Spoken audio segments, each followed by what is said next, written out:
Okay, guys, so a bunch of you heard that I beat a national master, and you wanted me to show you some of my ideas so you can use them in your own game. So I really spent some time. I learned how to use this video editing software, and now I learned how I can show you. Okay, so I'm just going to get right into it. This is my game against Constantine. He's a national master. Um, so my game started like this. My opponent played d4. I played knight f6, e3. This is already very unusual. As you can see, the most common reply here is g6, but this has only been played, 163 times, which just shows you that this is such an unusual opening that even in master games, the most common reply is almost never played. So I went into this position, which is more of a Queen's Indian type of setup. So my idea here basically is to take this bishop and either put it on the long diagonal, attacking here and fighting for these light squares, um, or instead just to put it on a6 and to try and exchange it off depending on what he does. So here my opponent plays knight f3 and I play bishop a6. So again, the idea is to, at some point, probably exchange these bishops, just arguing that this bishop is so much better than mine.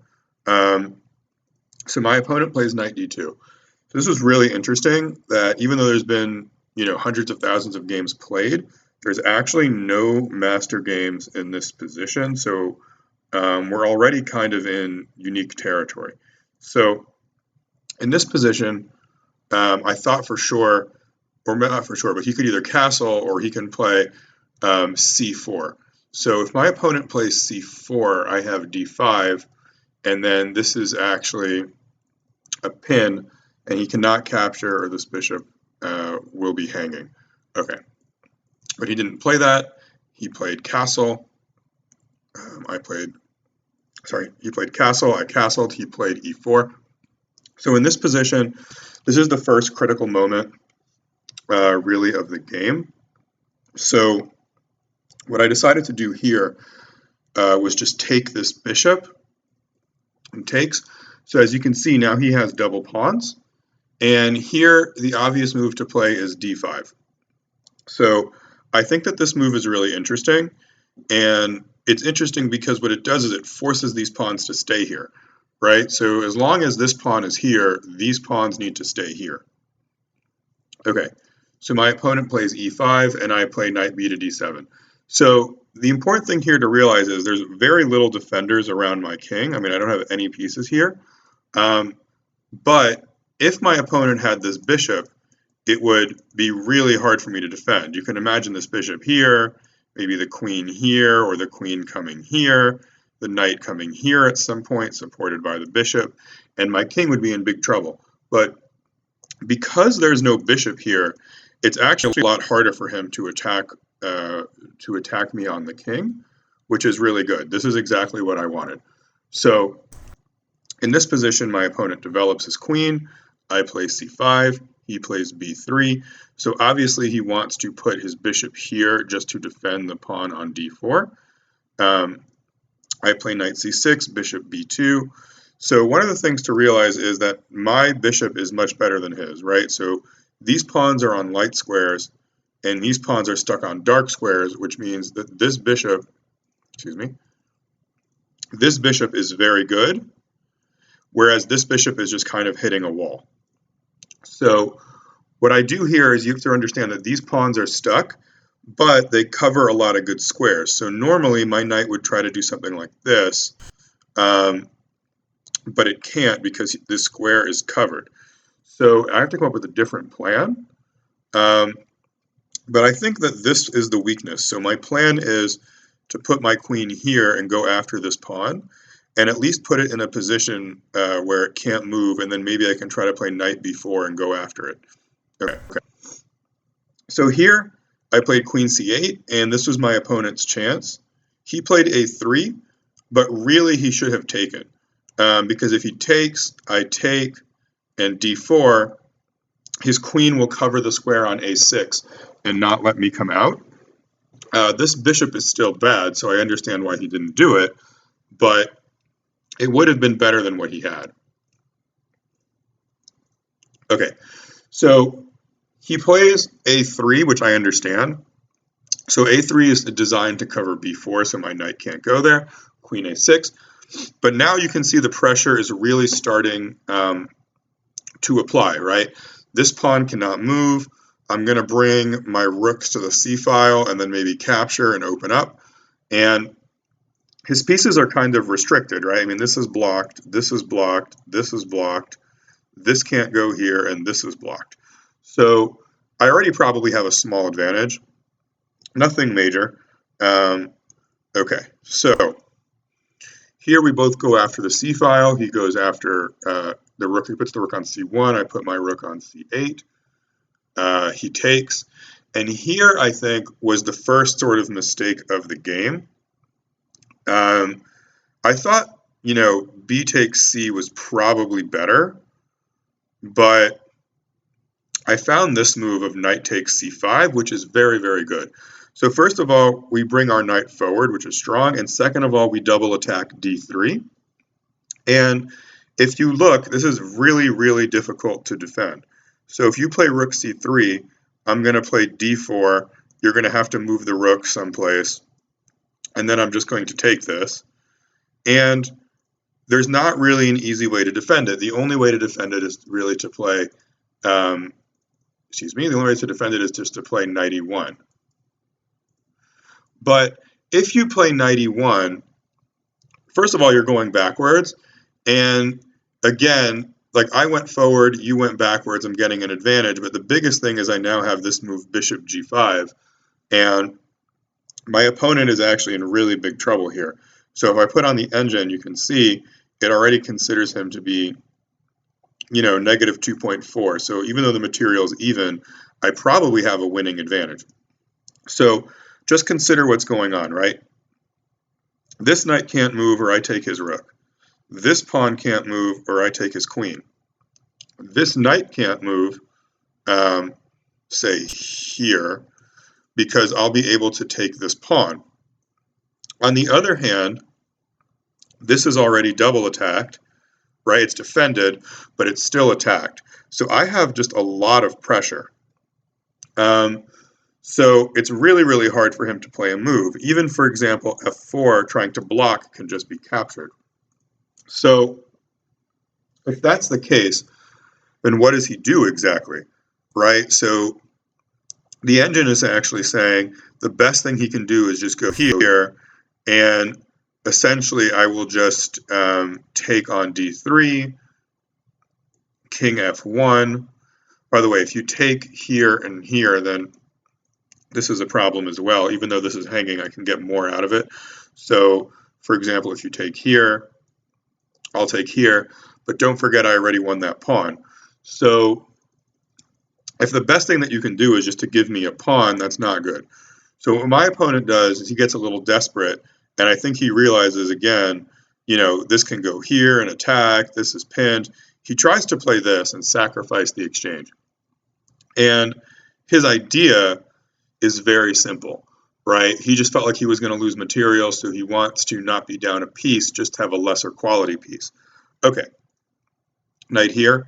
So obviously now that I am up material, what I want to do is exchange pieces and put pressure. So obviously I just take this, he takes this, and now rook b8. So this is very important because we attack b3. We get this rook off the corner. So when the rook was here, I mean, it literally does nothing. Now it's actually controlling a bunch of squares and attacking. Also, keep in mind his pieces are still stuck, right? So if he moves this pawn, I take the queen. If he moves this knight, I take the pawn. And also, this bishop is just bad. I mean, it can't go here. This doesn't do anything. This doesn't do anything. I can capture it here. So he doesn't really have a lot of moves. Okay, f4. So to me, this is obvious. What he's saying is he's losing, so he's trying to just go here, f5, f6, queen g4, and just trying to murder my king. But this is just really, really, really too slow. So my first thought was, I should go here trying to double attack, but I actually just found a much better move, and that's knight d4. Knight d4 is very, very, very strong. So first of all, if he goes back to d1 to defend, well, okay, then I can just take on d3. If he plays b4, I can just take the queen. So basically, he's going to lose material unless he takes. Now, he thinks he wants to take because this bishop is bad and this knight is good, but actually this is kind of a problem because now my rook controls c3 and c2. So either my rook is going to go to c3 and then I'm going to double attack here, or it's going to go to c2, pin the knight, and then maybe I can start attacking here, right? So basically this rook is very, very strong now, and I can use, even though my pawn is double, I can use the pawn to go after c3, and there's no way to defend this pawn. Okay, knight c3. So again, clearly he's just trying to go here and like go for some sort of desperate checkmate attack, but it's just too slow. So we take on b3. He goes here to defend the pawn because it was double attacked. We take on a3. And again, his whole position is really just falling apart. We're going after this. We have rook c1. We're already up an exchange in several pawns. So he plays f5. I play here. So the idea is this is pinned. So what we're going to do is we're going to exchange more pieces. He takes. There's no need to rush by taking. We can just take back. And h3. He just doesn't want to get mated. So now we take. And if you look, we have the exchange. We have extra pawns. His king is getting killed. So it's just a matter of mopping up now. It's not even close. So we take. Queen here. So the only thing that we have to worry about is, so if he gets in here and tries to either, perpetual check me or something. So say I do something stupid like this, check, here, check, here, check, here, check, here, check. I really just don't want to deal with this. I don't know. I might even lose this. So we just cannot let his queen into our position, right? The only other thing we have to worry about is somehow his queen teleporting to e8.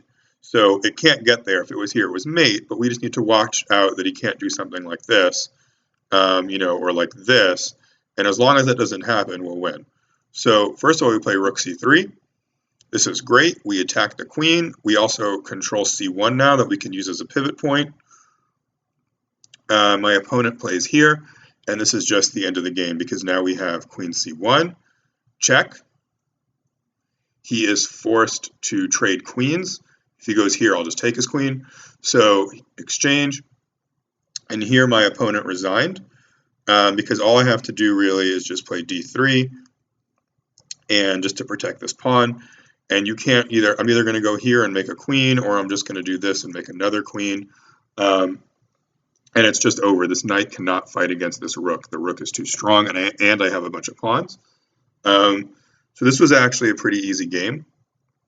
But just to go over some of the more advanced stuff, just to do a quick review, basically we exchanged his good bishop.